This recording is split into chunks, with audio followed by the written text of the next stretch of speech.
معزز سامعین کرام، السلام علیکم ورحمۃ اللہ وبرکاتہ۔ آج پھالیہ ضلع کشی نگر میں افسوسناک واقعہ پیش آیا۔ تصویریں دیکھ کر خدا کی قسم آنسو نکل آئے۔ امام مسجد کو انتظامیہ مسجد نے جو رہائش دی، یہ تصویریں آپ کے سامنے ہیں۔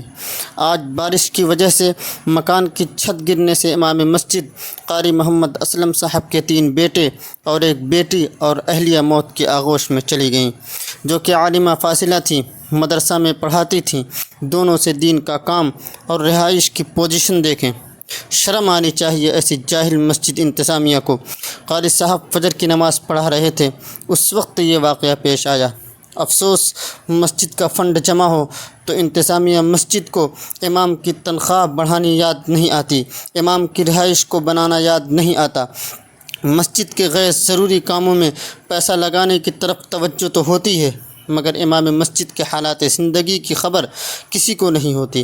آج جب اس گھر سے 5 جنازے اکٹھے اٹھیں گے تو تمام مساجد کے انتظامیہ کے لیے یہ سوال لے کر اٹھیں گے کہ کیا آپ اپنے بچوں کے لیے بھی ایسا ہی گھر اور چھت میں رہنا پسند کرتے ہیں جو اپنی مسجد کے امام اور خطیب کے لیے بنواتے ہیں؟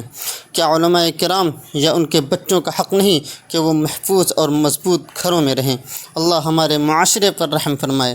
قاری صاحب اور ان کے خاندان کو ان 5 جنازوں کو ایک ساتھ اٹھانے کی ہمت، حوصلہ اور صبر عطا فرمائے، اور ہمارے شہید بہن اور ان کے 4 پھولوں کو جنت الفردوس میں بلند ترین مقام عطا فرمائے۔